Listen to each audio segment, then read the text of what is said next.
Oiê! Vamos falar sobre a voz do dublador?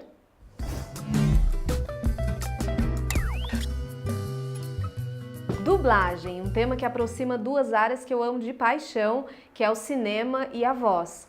E mais do que a voz, a expressividade dessa voz, a dramaticidade da voz. É um tema que eu gosto de falar muito, vocês já me pediram bastante, então hoje nós vamos conversar sobre as características da voz do dublador. E para falar disso, eu não posso deixar de dizer que a dublagem é uma arte que divide opiniões. Existe um preconceito muito grande no Brasil com relação aos produtos dublados, especialmente nos filmes. É claro que existe uma preferência, eu não vejo problema nisso. Eu prefiro um filme legendado, mas muitas vezes animações eu acabo optando por dubladas, porque eu acho que a expressividade fica melhor, aproxima mais o personagem com aquelas vozes, então tem toda também uma adaptação cultural, eu acho que fica mais próximo, quando a dublagem é boa, obviamente, eu prefiro a dublagem brasileira do que a dublagem americana. Salvo aí alguns casos, porque a gente teve nos últimos anos um boom de contratações de atores de TV, atores famosos aí para poder fazer algumas dublagens, talvez para angariar mais público, e nem sempre essas dublagens ficaram excelentes ou ficaram de acordo com o que a gente espera. E temos muitos dubladores com uma experiência riquíssima, pessoas que estão há muitos anos na estrada, que poderiam fazer um pouco mais por esses personagens do que um ator conhecido, um ator global, só pelo fato dele ser mais conhecido. Então, existem aí algumas questões. Da mesma forma, eu já vi vários atores da TV, desses mais conhecidos, que foram excelentes nos produtos dublados, então também é uma questão de você analisar caso a caso. O fato é que existe muita crítica sobre os produtos dublados brasileiros, mas a pessoa que critica, ela desconsidera completamente um fato muito importante, que é que esses dubladores, eles acompanharam toda a nossa história, eles estiveram presentes na nossa infância, né, enquanto não éramos alfabetizados, a gente assistia desenho, filme. Esses profissionais deram vida e voz a muitos personagens que marcaram a nossa infância e que trazem boas lembranças pra gente hoje. Então a gente cresceu ouvindo as vozes de Guilherme Briggs, de Wendel Bezerra, Garcia Júnior, Cecília Lemes, Marisa Leal, Miriam Fischer e vários outros dubladores. Isso sem contar que a dublagem brasileira ela é admirada por muitos países e é considerada uma das melhores do mundo. Além disso, a dublagem é um recurso necessário, porque ela supre as necessidades de públicos específicos.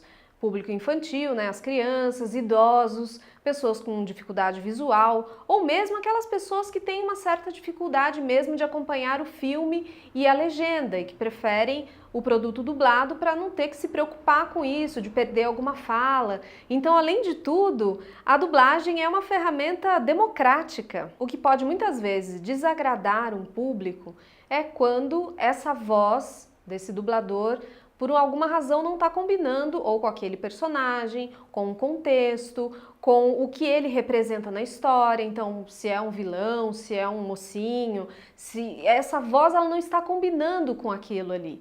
E isso já nos mostra muito a respeito de uma característica vocal importante para o dublador, que é a própria identidade vocal. Porque se esses componentes eles não se conversam, eles não se combinam, seria como se eu estivesse aqui falando com você com uma voz que não tem nada a ver comigo.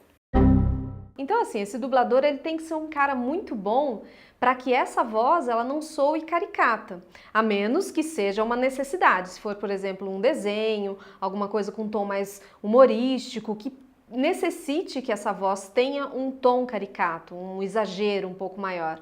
Mas se não, essa voz ela tem que ficar natural. Então, falando sobre tudo isso, você acha que para ser um bom dublador, a pessoa tem que necessariamente ter uma voz bonita?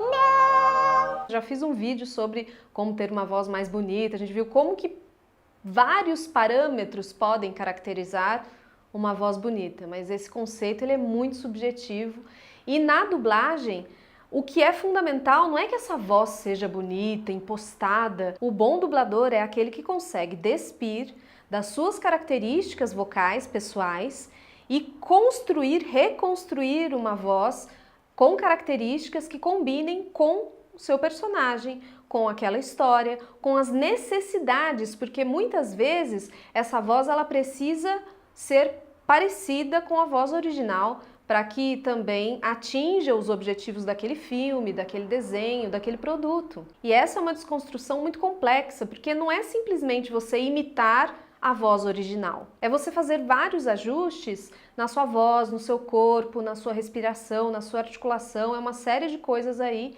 que você realiza para poder dar vida àquele personagem e além de tudo isso, isso precisa estar natural para você extrair desse público as emoções. Você faz essa dublagem de tal forma que o público entra nessa história, ri, chora, se emociona, tem raiva, tem medo. Afinal, é para isso que a gente assiste filme, série, desenho, né? Para poder despertar as nossas emoções. É por isso que o dublador, ele precisa ser, antes de tudo, ator.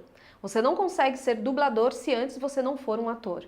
Porque ali não é somente uma tradução, não é somente uma leitura, você tem que interpretar e é mais difícil ainda porque você faz tudo isso por meio da voz. Então tem que tirar o registro profissional de ator, você tem que ter o DRT, que é diferente do DRT do locutor. Isso aí é uma outra história, a gente pode falar num outro vídeo, mas são coisas diferentes. Tem que ter dramaticidade, tem que ter expressão, tem que ter interpretação, senão sai aquela coisa artificial, desagrada mesmo. É o que caracteriza um mau dublador, é quando ele não consegue atuar e ele só fica traduzindo o que está ali naquele texto. Então esse cara, ele tem que dar conta de uma super demanda. Ele tem que variar muitos aspectos da sua voz, da sua comunicação, ele tem que mexer na sua articulação, no seu tom de voz. Esse cara grita, ele ri, ele chora, ele se movimenta dentro do possível, ele gesticula, então também trabalha com o corpo, porque isso ajuda na expressão vocal. Ele imita outros tipos de vozes que não são parecidas com a voz dele. Ele faz voz rouca, voz mais limpa, voz mais áspera, voz de criança, voz de idoso. São muitos ajustes, não é só sair falando de qualquer jeito e além disso tem toda uma solicitação de demanda com relação ao tempo mesmo. São horas fazendo ali gravações.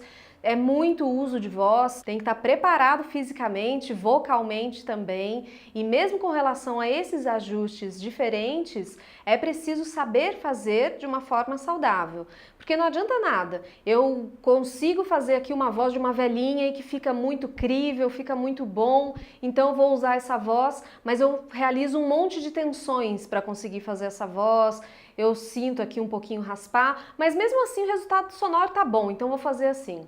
Ok, mas por quanto tempo a sua estrutura vai aguentar esse tipo de emissão vocal tão desconfortável? Então não adianta, tem que ter um cuidado específico, tem que ter uma resistência, um condicionamento muscular, você precisa fazer esses ajustes com saúde e cuidar do seu instrumento, aprender a cuidar dele. Então aqui vão algumas dicas para você que deseja ser um dublador ou você que já está aí no caminho e quer melhorar as suas habilidades.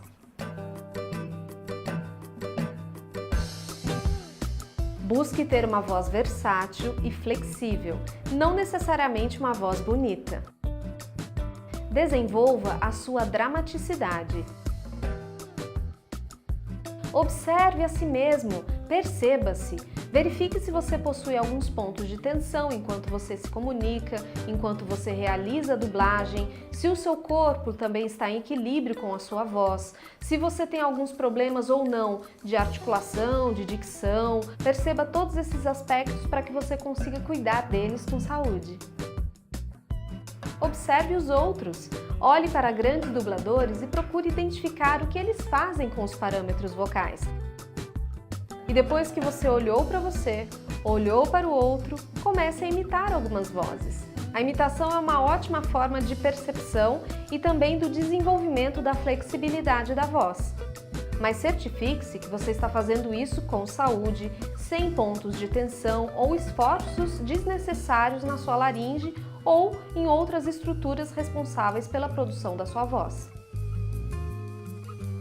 E cuide da sua saúde como um todo. A saúde do corpo também traz saúde da voz. Eu tenho vários vídeos aqui no canal que falam sobre cuidados com a saúde, cuidados com a voz e você pode acompanhar essas dicas. Se você curtiu esse vídeo, deixe o seu like aqui embaixo, comente o que você acha da voz do dublador, você que está querendo ser dublador, o que você faz aí com a sua voz para trazer também um aprimoramento, e a gente se vê no próximo vídeo do Veda.